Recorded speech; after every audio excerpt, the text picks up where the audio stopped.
Lady of Triumph. Ang MV Lady of Triumph. Magmula paggising, pag-meeting, hanggang Ang maging milyonaryo. Ihulog ang iyong entry sa mga Dropbox na makikita sa lahat ng Doc Alternatibo, The Big C branches, malls, and grocery stores nationwide. Ang Jocaf Mix and Coffee ay nasa Shopee at Lazada na. Cash on delivery. Ang Mix 10 Herbal Coffee mapalit sa mga butika, parmasya ug supermarket dinhi sa Surigao City ug sa Surigao del Norte.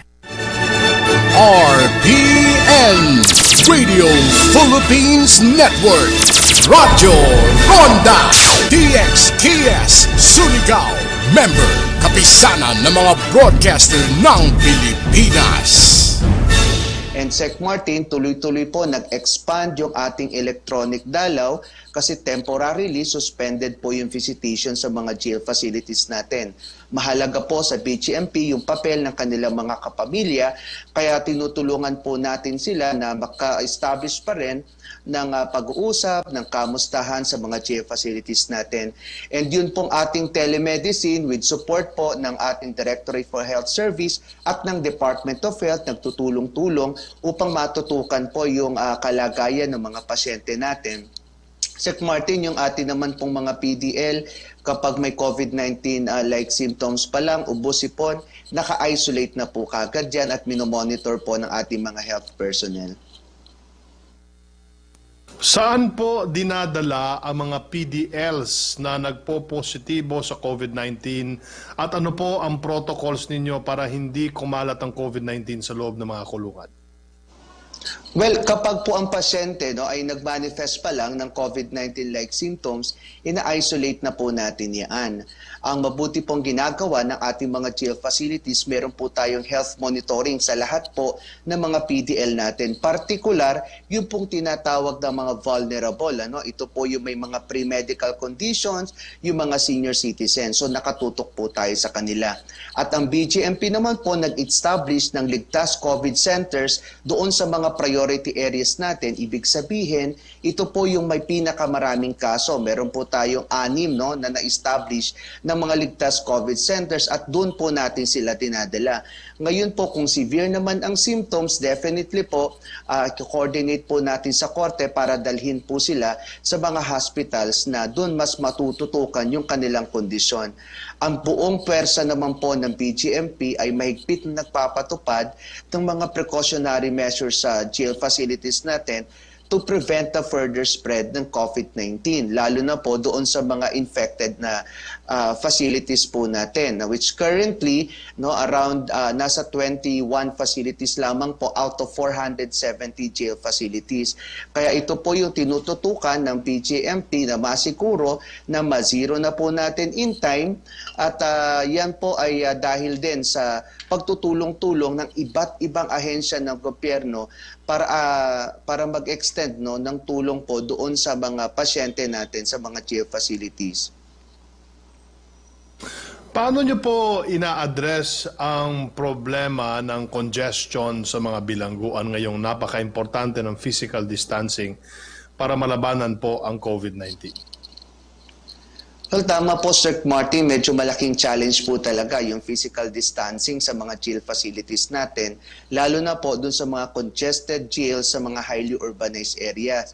Kaya po ang ginagawa ng PJMP is of course yung pag-observe po ng mga precautionary measures and of course to educate yung mga PDL po natin. They have access sa media, nakakapanood po sila ng TV, ng radyo, so nabibigyan din po sila structure programs ng agency.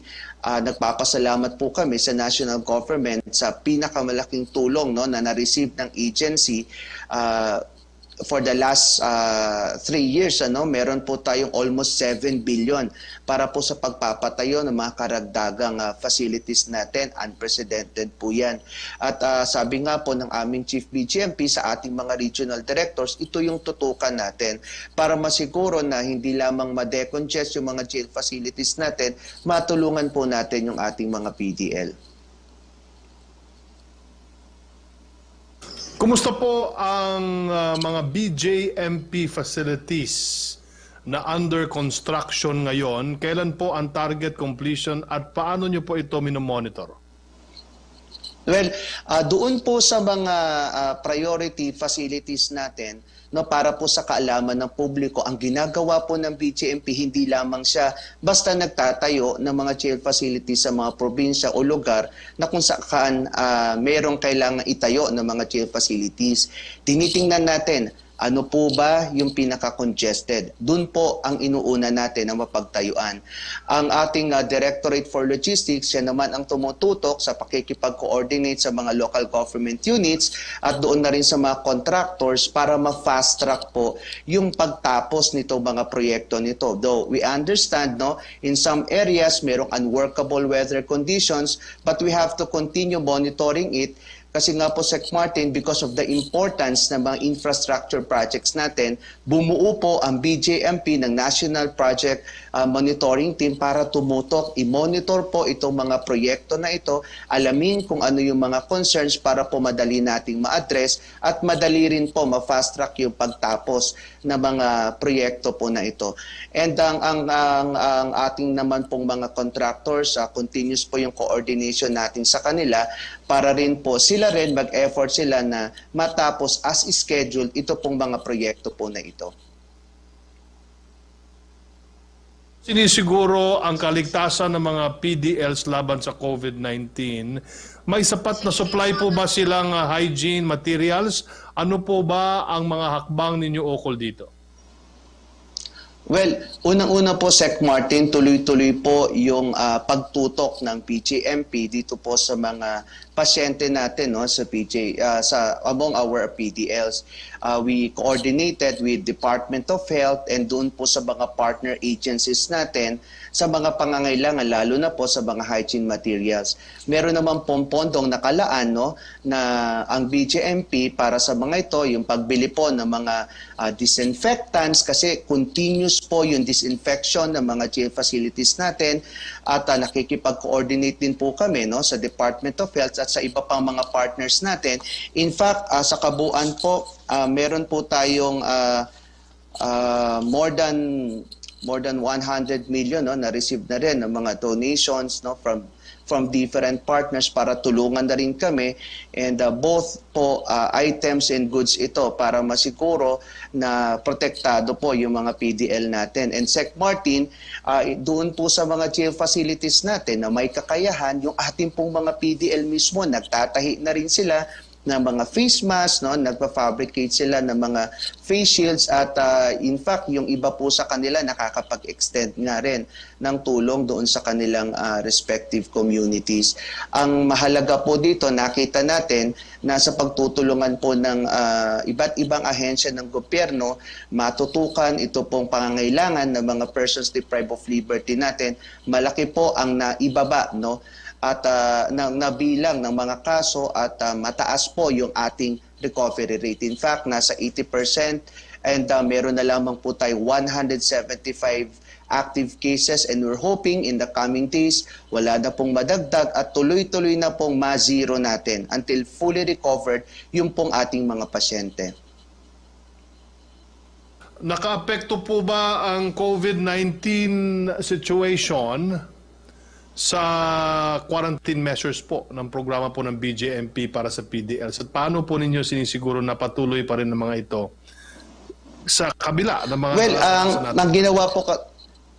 ang ginawa po kasi ng BJMP, ano po, as early as March 20, no, nag-declare na po tayo ng total jail lockdown. Ibig sabihin, temporarily suspended muna yung face-to-face visitation natin. And of course, we have to discuss this with the PDL and sa kanilang mga families. And nakita naman natin, no, na-prevent talaga natin yung pag-spread ng virus sa loob ng mga facilities natin. Yung pagbibigay po ng national government at ng mga partner agencies nito ng tamang information sa publiko, malaki po ang naitulong nito. Kaya iyon po, isa yun sa nakita natin na dahilan kung bakit natutukan natin ng maigi yung pong sitwasyon ng ating mga jail facilities. And Sec Martin, as far as the BGMP is concerned naman po, yung ating mga jail personnel, tuloy-tuloy sa paghihigpit, no, sa pagpapatupad ng mga precautionary measures natin sa jail facilities natin upang matulungan po yung ating mga PDL na hindi na sila makapag-contract nitong virus na ito at magtuloy-tuloy naman yung paggaling sa parte ng ating mga pasyente. Tuloy-tuloy din naman po ang pakikipagtulungan natin sa mga local government units.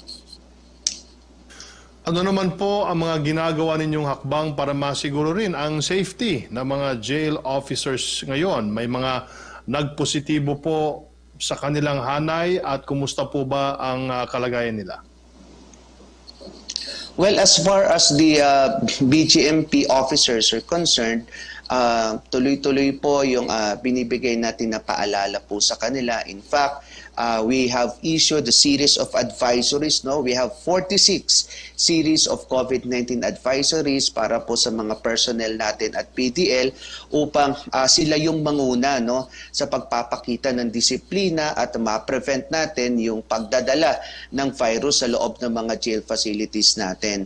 Ang atin naman pong mga kasamahan, no, nalulungkot po tayo kasi nagkaroon po tayo ng 4 na casualty among them, and ito po dahil sa pagsisikap nila, no, na mabantayan yung mga jail facilities natin, may mga pre-medical conditions din ito, sila na po yung tinamaan ng sakit, but good thing po tumaas naman yung recovery rate natin sa kasalukuyan po among our personnel, no, nasa around 65%, no, yung recovery rate natin, and we're hoping na sana gumaling naman, no, the soonest time possible yung ating pong mga kasamahan. Ang advice lang naman natin sa kanila is of course i-observe yung mga precautionary measures, no, na in-establish din ng national government, kagaya ng pagsusuot ng face mask, yung physical distancing, and of course yung pagpapalakas ng katawan para po lumakas yung resistensya nila at malabanan itong virus na ito. Tungkol naman po sa panukalang batas na ilipat sa BGMP ang kontrol ng provincial jails, ano po ba ang magiging impact nito sa management ng mga nasabing jail facilities at ano po ang tugon ninyo sa mga grupong umaalma rito? Well, unang-una, Sec Martin, dapat po maintindihan ng mga kababayan natin, no, na itong provincial jails at ang BGMP under po kami pareho ng DILG. Nasa isang batas po yan, kaya nga lang magkahiwalay po ng administration dahil ang provincial jail is under the provincial government at ang BJMP naman po, yun po ang minamanage po natin, yung mga district, city and municipal jails. Panahon na rin po kasi na magkaroon po tayo ng standard management ng mga jail facilities natin. Ang nais po natin gawin, tulungan yung ating mga provincial governors sa pagmamanage ng mga jail facilities nila na mag-extend ang BGMP ng karanasan kung paano mas matutulungan sa pagdating sa reformation and rehabilitation programs, pagdating sa records management, sa pag-strengthen ng security ng facility. Mahalagang factor po kasi ito. Total na sa interior sector po kami lahat. Maganda po na mapag-isa na lang natin para meron po tayong standards, no, sa management ng mga jail facilities po natin. On top of that, pareho po kasi ng mga ongoing, yung mga trial o hindi pa naman ito napatunayang nagkasala. So yung pong approach, yung pagmamanage sa pagdating sa mga programa, sa mga district, city and municipal jails natin, pati na rin po sa provincial jails, mapag-isa po natin. Doon naman po sa mga umaalmang grupo sa pag-integrate po ng provincial jail sa BGMP, naintindihan po natin yung sentimiento nila, pero I'm quite certain, no, na nakikita nila yung importansya o yung halaga na magkaroon po ng isang standard lang sa pagmamanage ng mga jail facilities natin. At doon po sa mga umaalma, marahil yung iba nag-aalala po sila dahil ano po ang mangyayari na sa trabaho nila. Ang BGMP naman po, basta qualified ka, no, maaari naman po silang i-absorb ng agency natin. Ang kailangan lang naman po, of course, may appropriate eligibility ka. Hindi naman po kaagad yan, tatanggalin po sila kasi bibigyan naman po sila ng sapat na panahon para makapag-comply doon sa mga eligibility requirements nila. Ang direction po ng BJMP sa integration ng provincial jail sa management po nito ay basically para tulungan po ang mga provincial government natin magkaisa po sa isang standard na pamamahala ng mga jail facilities po natin. Opo, sir, good morning po. Bigyan daan lang po muna natin yung katanungan ng kasamahan natin sa media mula po kay Kenneth Pasyente ng PTV. Ilan na daw po yung napalayang vulnerable PDL sa lahat ng jail facility na sakop po ng BJMP? Well, thank you, Ma'am Rocky. Well, Kenneth, sa kasalukuyan, meron tayong napalaya na 1,501 na vulnerables, no? Ito yung mga elderly, sick and pregnant. Meron po tayong 560 na elderlies, 909 na sick PDLs. Ito yung may mga malubhang sakit, may pre-medical conditions, and then meron din pong 32 na mga pregnant PDL na napalaya po natin. Sa tulong po ito ng Office of the Court Administrator, they tap the trial courts para ma-fast track po yung kaso nito mga vulnerable PDLs. And ito po, nakikita natin na lahat po ng mga ahensya ng gobyerno nagtutulong-tulong upang napadali po yung kaso nitong mga vulnerable PDL natin at hindi na po sila maging biktima pa ng COVID-19 sa mga jail facilities natin. Opo, sir, salamat po. Ano na lang po yung mensahe nyo sa ating mga manonood ngayon? Sa ating mga kababayan, lalo na po sa mga pamilya ng PDL, makakaasa po kayo na ang buong pamunuan ng BJMP ay ginagawa po ang lahat ng makakaya nito upang tugunan yung pangangailangan po ng mga PDL natin sa loob ng mga district, city, and municipal jails natin. At nagpapasalamat din po tayo sa mga tumutulong na iba't ibang ahensya ng gobyerno, lalo na po ang Department of Health na nakatutok po sa amin. Sabi nga po ni Secretary Eduardo Año ay ganito po talaga ang trabaho na nasa public service. Kailangan nating magtulungan upang masiguro na maprotektahan po yung mga kababayan nating nasa loob ng kulungan. Okay, maraming salamat po sa inyong panahon. Jail Chief Inspector Xavier Solda. Stay safe. Maraming salamat din po. Magandang umaga. Samantalang isinailalim pong muli sa MECQ ang Bacolod City simula noong September 8 dahil po sa patuloy na pagtaas ng kaso doon at para po pag-usapan ang mga ginagawang hakbang ng lokal na pamahalaan ng lungsod para po labanan ng COVID-19, makakausap po natin si Bacolod City Mayor Evilio Leonardia. Good morning po, Mayor. Good morning, Usec Rocky. Good morning, Secretary Martin. Yes, good morning, Philippines. Opo. Sir, ano na po muna yung update tungkol po sa COVID cases sa Bacolod City at kumusta na po yung pagpapatupad po ng MECQ sa inyong syudad? Maybe we should start by my report that as of yesterday, we already have 2,221 cases. And recoveries is as much as 1,054. And active is 1,124. So it's practically a 50-50 situation, although largely because these are new cases. Because if you go back to our history, since March, we were having a very peaceful time here. So March, April, May, June. May, for example, we only had about 1 or 2 cases for the whole month. But all of a sudden, at the end of July, things just changed so drastically, and we found ourselves in the midst of these numbers. So we feel that it all started because with the entry of the LSIs and OFWs, maybe that's when we started to catch fire. But the thing is, as soon as it hit the thickly populated areas and workplaces, then the exponential nature of COVID once again showed its ugly face, and that is where we are now.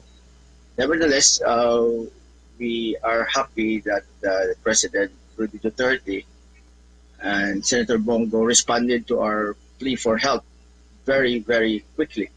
And Secretary Roy Simato himself came to Bacolod, then with the Presidential Assistant for the Visayas, Secretary Mike Dino. Then and he came with General Mel Feliciano and his wife Mia, and she's a separate story by himself. I can talk about him more lengthily later. And of course, Secretary Charlie Galvez has been very concerned and has been very attentive to us. And it was no less than Executive Secretary Mijal Dia who broke the news to me when he called that this team was coming. Now, what has changed the picture for us is these people coming here because with their reputation, because we know that this is exactly the same team that went to Cebu at the height of the crisis, and we know here in Bacolod that they were a success story. I was informed that when they went to Cebu was in that situation where they were having as much as 350 cases in a day, that high. But when they left, and by now, Cebu is just having that low single-digit case index. So even last night, we had a long meeting with our barangay captains together with General Mel Feliciano. And it has been emphasized to the barangays, especially so that it was Secretary Roy Simato himself who started to make it very, very clear to all of us that the fight now is in the barangays. And we feel that with their guidance, a lot can be done here. Like, for example, because of the recommendation of General Mel Feliciano, we created the new Bacolod Emergency Operations Center, which integrated, collated, and coordinated all our bodies that are involved in this COVID fight. And because of that, we feel that in terms of data management, telemed, logistics, and even extraction, and I will go to the subject matter of contact tracing in a little bit. It has changed the complexion. We're happy that General Feliciano is happy here with the way things are moving and the way things are progressing.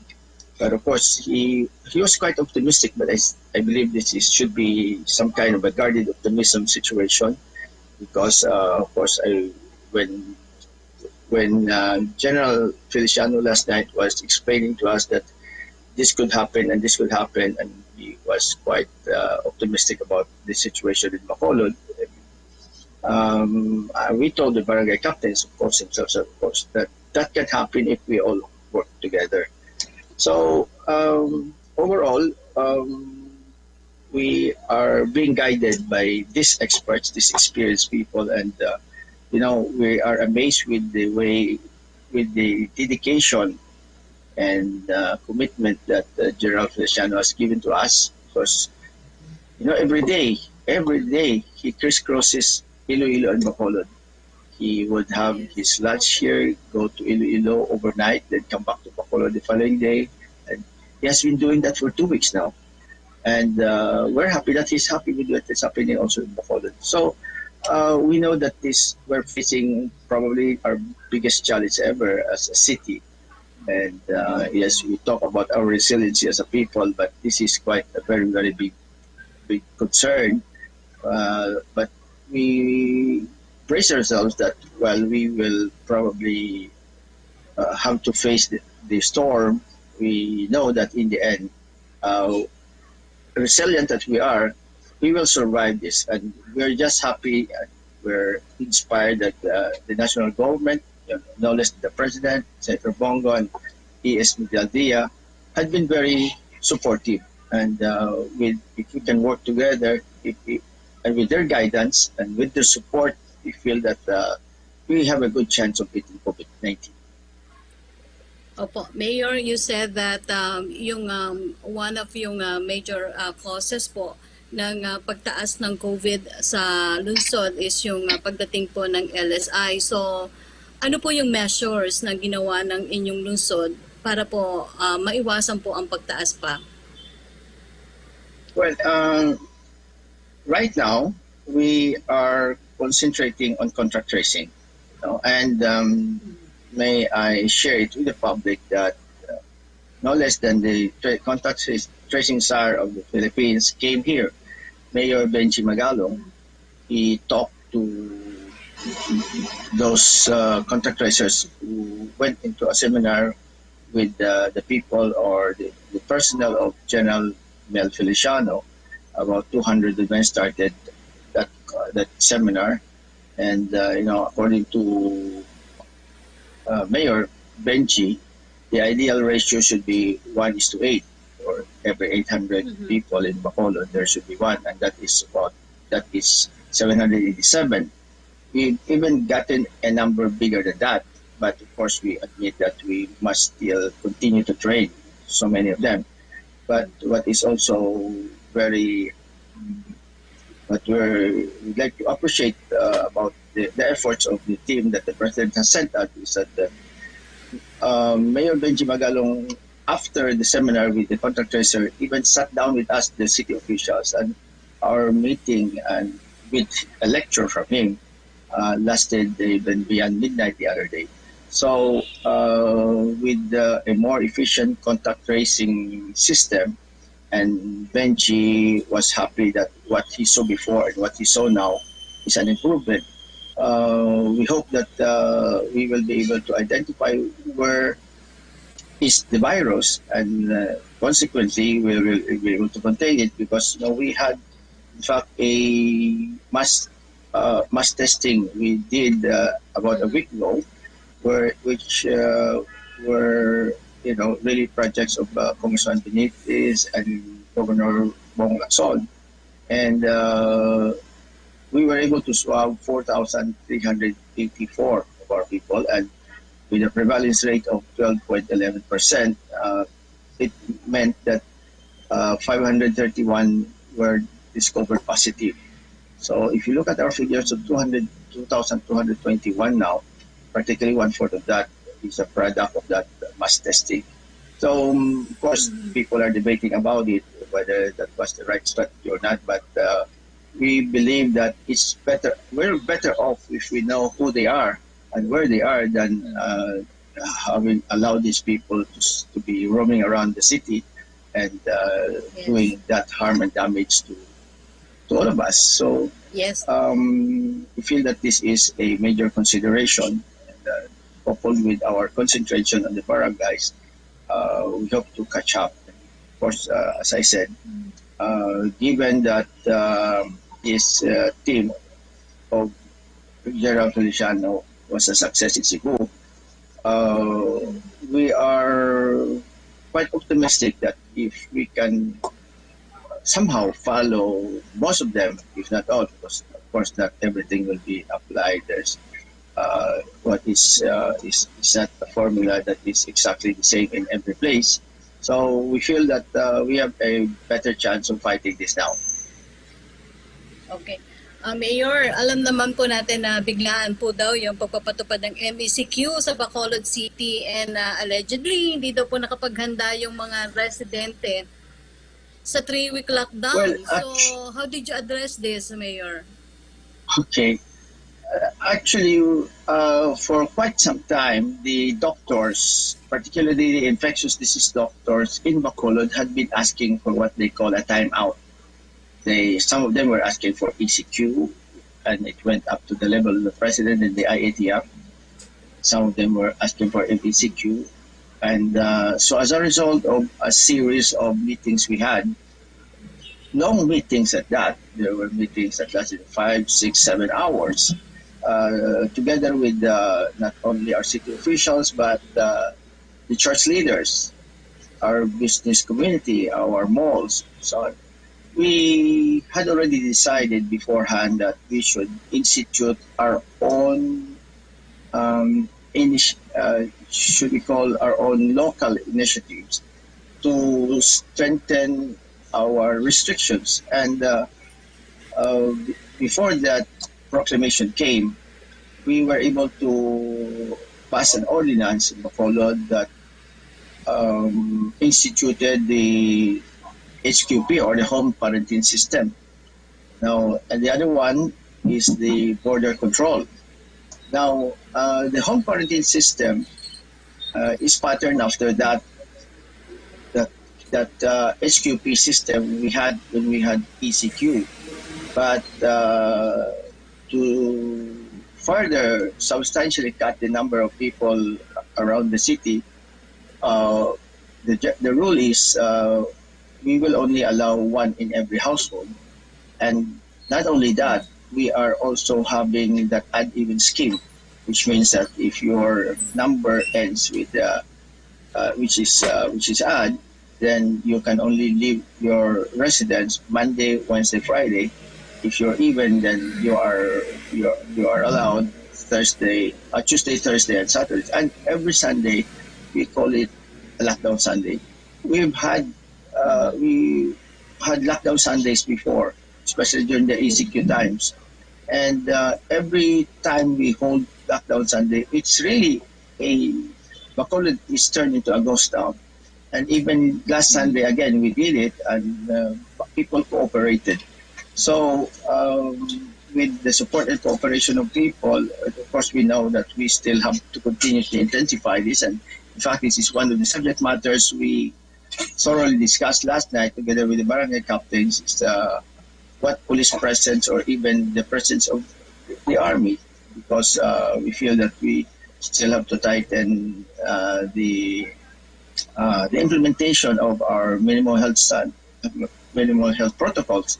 Although, for the record, our PNP, local PNP, since we started with curfew, face masks, and social distancing and all this, which incidentally had become already are now in the form of ordinances. The police office in Bacolod had already apprehended about 18,000. And according to Chief of our City Director, Colonel Henry Binyas, the trend is that the numbers are getting lower and lower, and that means more and more people now are complying with our minimal health standards. Opo, Mayor, we understand na isa daw po sa critical na kalagayan ng lungsod yung estado po ng healthcare facilities. So, kumusta na po ang sitwasyon dito ngayon?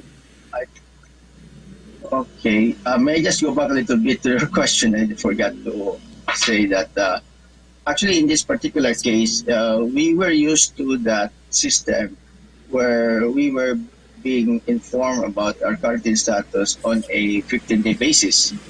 But this one was different. We were told that we will be under PCQ only last September 7. And it was late in the evening when we learned about that. So quite naturally, people were surprised. Some people were confused, and there was some degree of inconvenience. But of course, the police was somehow realistic and more understanding during the first day. But after that, then we were more strict in the regulations to implement MPCQ. So that is how it is now. Now, going to the facilities, in Bacolod we have 1,276 beds in 7 hospitals, and out of that, 246 has been allotted for COVID cases. But while we have 246 for COVID cases, only about 131 of that are being used. Not because we lack rooms, but more so because we lack the health workers. Like in many other places here in the country today, a number of our health workers are under quarantine because they have been infected. Then a number of them had resigned. A number of them went on a wall. And we've had those experiences where we were trying to recruit health workers, and we had an initial yes, but later they changed their minds because they don't want to endanger their families, and so on and so forth. That is why we asked also for support. And incidentally, the Central Command of the Visayas, headed by General Robert Ancan, had sent us an initial batch of 12 health workers coming from the Philippine Army. And we have that arrangement with Secretary Charlie Galvez that if the budget coming from Bayanihan 2 is in place, we were asking that we be given some priority insofar as the distribution of this, personnel that may be hired by the national government. Kung pwede, mabigyan kami ng enough to answer the situation here, which, as I said, is not as much as a question of the number of beds, but is more of the issue of having to have more or having to have enough health workers to run the facilities that we have. Okay, Mayor, kunin ko na lang po. Do you have a message po sa iyong mga kababayan sa Bacolod City? Well, first, thank you once again sa inyo ni Secretary Martin and for giving me this chance to connect with our people, especially those who are not here and could not come here, because in fact we have a pending request to the IATF, and they had granted it that we should have a moratorium on the acceptance of the LSIs, because we want our quarantine and isolation facilities to be cleared up. And when after a week or two, we believe that we will have more space for them and we can normalize. So our people are aware by now that we are facing our greatest challenge ever. I believe that in this century, when the history books are written, this will be among the highlights of what happened in this century. And Bacolod and our area here had gone through many crises in the past. We had sugar crisis, had tragedies.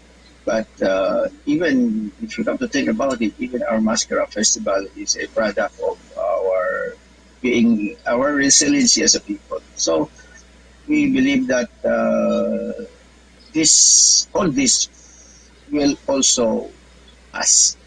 This is serious. This is heavy for us, but we feel that in the end we will survive this, and we will somehow cross the tunnel with the presence of the team that the president sent to us.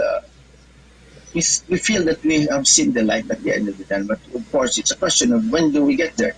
But we're pretty sure that we're moving towards it, and we would continuously ask for the support of and the aid of the national government. We would like again to thank President Duterte, Senator Bongo, and Secretary Vidal Diaz, Secretary Charlie Galvez, Secretary Roy Simato, Secretary Mike Dino, General Feliciano and his wife, who had dedicated, who are that amazing, and they have been a source of inspiration for us, and we believe in them because, well, they have their credentials. They are a success story in Cebu, and we feel that we will also have a good chance of succeeding here.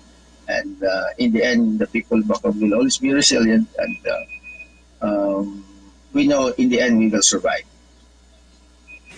Yes. Okay, maraming salamat po, Bacolod City Mayor Evilio Leonardia. Stay safe, Mayor. Same to you, Usec Rocky, and also Secretary Martin. Please stay safe. Mayong aga sa inyo. Thank you. Thank you. Good morning po. Samantala, upang bigyan daan ang hatid tulong program na layong mapauwi po ang mga na-stranded sa Maynila dahil sa umiiral na community quarantine, pansamantala munang ipinagpaliban ng Balik Probinsya Bagong Pag-asa program. Para sa iba pang detalye, panoorin po natin ito.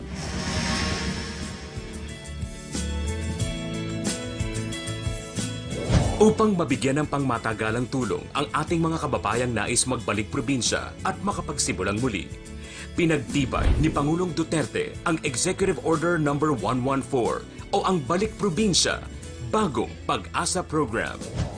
Go home to the province, they have the means of going back there. And there is a promise. What is really very important is we give them hope. Na-issue rin po kahapon ng ating Presidente Executive Order No. 114. Ito po ay yung sa Balik Probinsya Bagong Pag-asa Program as a pillar of balanced regional development.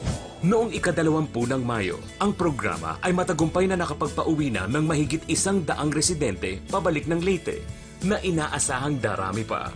At dahil nais agarang tugunan ang mga pangangailangan ng ating mga stranded na kababayan, ipinagpaliban muna ang rollout ng Balik Probinsya Bagong Pag-asa Program upang ihandog ng ating pamahalaan ang hatid tulong. I decided as a matter of strategy na isuspend muna ang ating rollouts for the Balik Probinsya Bagong Pag-asa to give way. Unahin natin kasi this was a very clear instruction from the President. Unahin, pauwiin na ang ating mga kababayan na stranded dito sa Maynila. And pagdating ng panahon na tapos na itong mga problema ng stranded, the Balik Probinsya will now take the second phase already in the succeeding rollouts and simultaneous rollouts to all of the provinces of their choice. Pilipino to kababayan natin. Tanggapin ninyo and provide for sequestration houses if you want. Yung doon sila i-quarantine. Pero hati-hati tayo sa problema. Total, hindi naman kami nagkulang. Whatever you need, we provide. Kawawa naman. Tulungan ninyo yung mga Pilipino.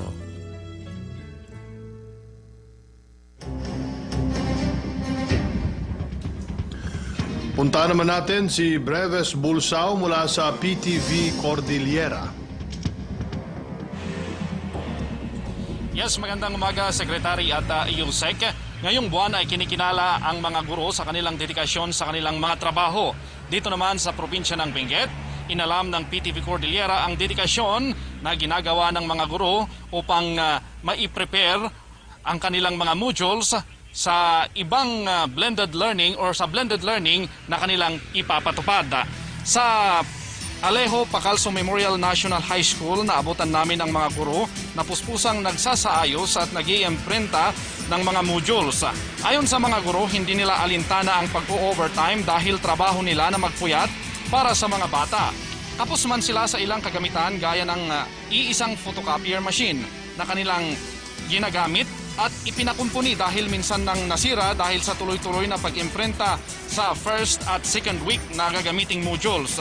Tuloy-tuloy pa rin ang kanilang paghahanda. Umaasa din sila na madagdagan pa ang kanilang photocopier machine upang mapabilis ang kanilang pag-imprenta. Tiniyak naman ng lokal na pamahalaan ng Itugon Benguet na dadagdagan nila ng 2 photocopier machine ang ginagamit sa naturang paaralan. Pagtiyak din ng Schools Division Office ng Benguet, sa tulong din ng mga LGU ay mabibigyan ng mga photocopier machines ang iba pang mga paaralan.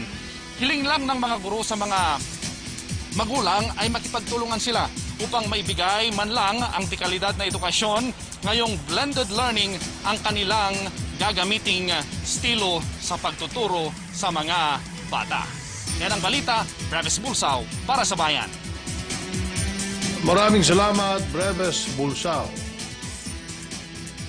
Mula naman sa PTV Davao, may ulat si Jay Lagang. Jay?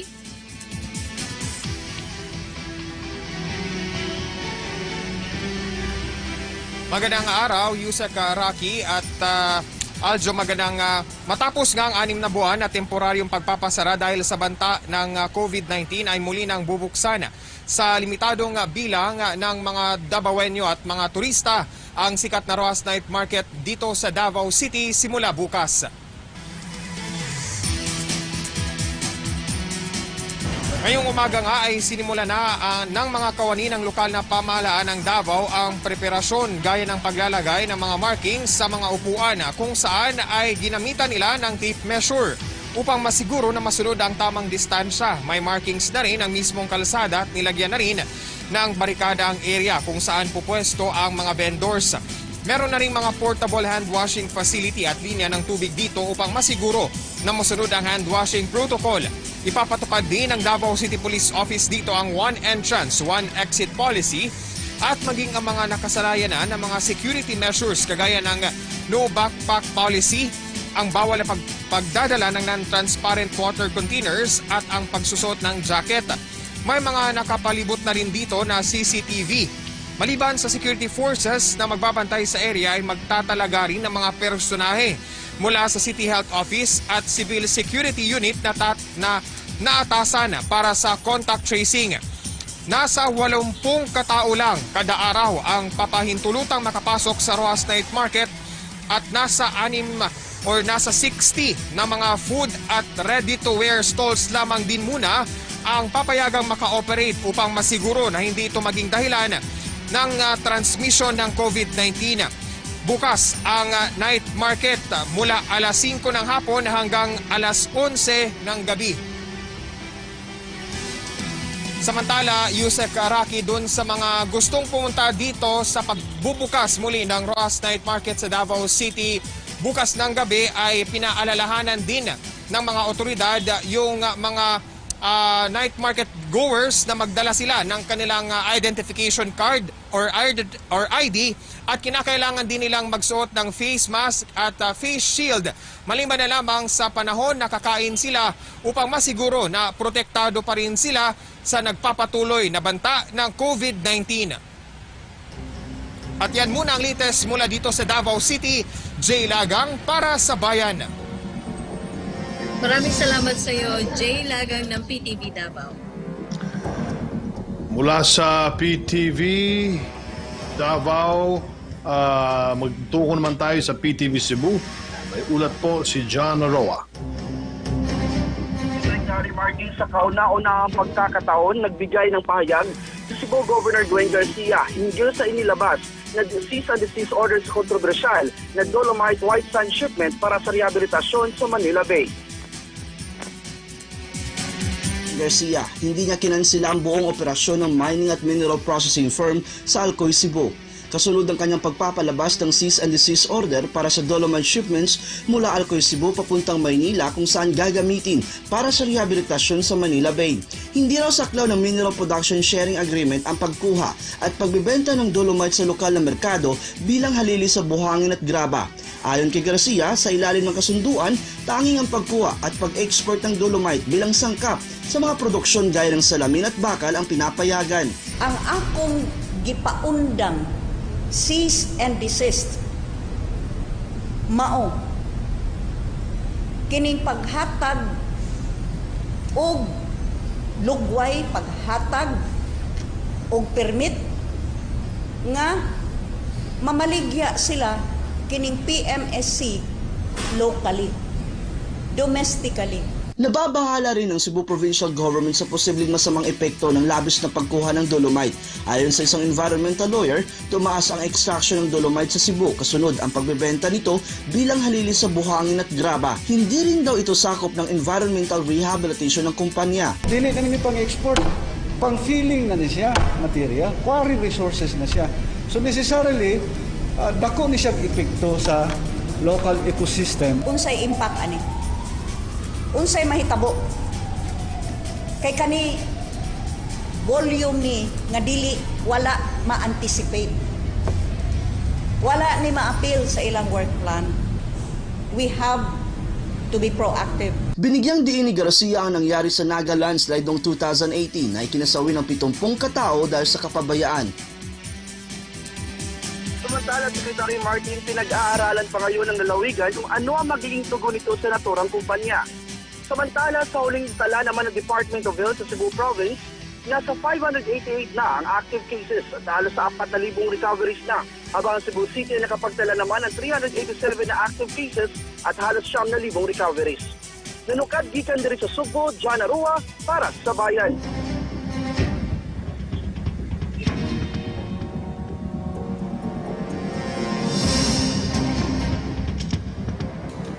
Maraming salamat, John Aroa.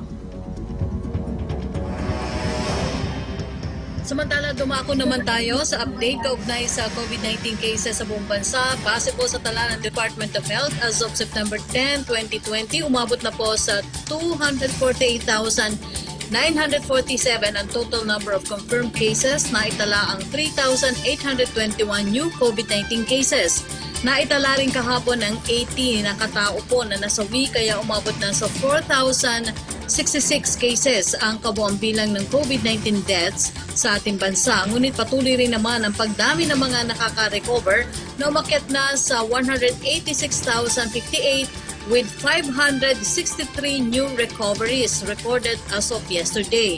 Ang kabuang total ng ating active cases po ay 58,823. Samantala, tulad ng ating araw-araw na paalala, maging bida solusyon sa laban kontra COVID-19, ugaliin po ang pagsusuot ng face mask dahil sa pamagitan nito ay napipigilan po ang pagkalat ng droplets mula sa inyong bibig at ilong. Nababawasan din ito ng 67% ang chance na makahawa at mahawa ng sakit. At bukod sa ating kaligtasan, ang pagsusuot po ng mask ay nagpapakita rin ng respeto at courtesy sa mga taong ating nakakasalamuha. Simpleng paraan lang po yan, pero malaki ang maitutulong para labanan ang COVID-19. Para po sa inyong katanungan at concerns tungkol sa COVID-19, maaari niyo pong i-dial ang 02894-26843. Para na po naman sa Smart PLDT and Sun subscribers, i-dial po ang 1555. Patuloy rin kayong makibalita sa mga pinagkakatiwalaang sources na impormasyon tungkol sa COVID-19. Maaari niyo pong bisitahin ang covid19.gov.ph. At yan nga ang mga balitang nakalap namin ngayong araw na ito. Maraming salamat po sa mga naglaan ng kanilang oras sa pagbibigay linaw sa mga impormasyon na mahalagang malaman ng ating mga kababayan. Ang public briefing po ay hatid sa inyo ng iba't ibang sangay ng Presidential Communications Operations Office sa pakipagtulungan ng Department of Health at kaisa ng kapisanan ng mga broadcaster ng Pilipinas o KBP. Asahan niyo po ang aming patuloy na pagbibigay impormasyon kaugnay sa mga updates sa ating paglaban sa COVID-19 pandemic. Maraming salamat sa Filipino Sign Language Access Team for COVID-19. Mula po sa Presidential Communications Operations Office, ako po si Usec Ignacio. Mula rin po sa PCOO, ako po naman si Secretary Martin Andanar. Magkita-kita po tayo muli bukas dito lang sa public briefing #LagingHandaPH.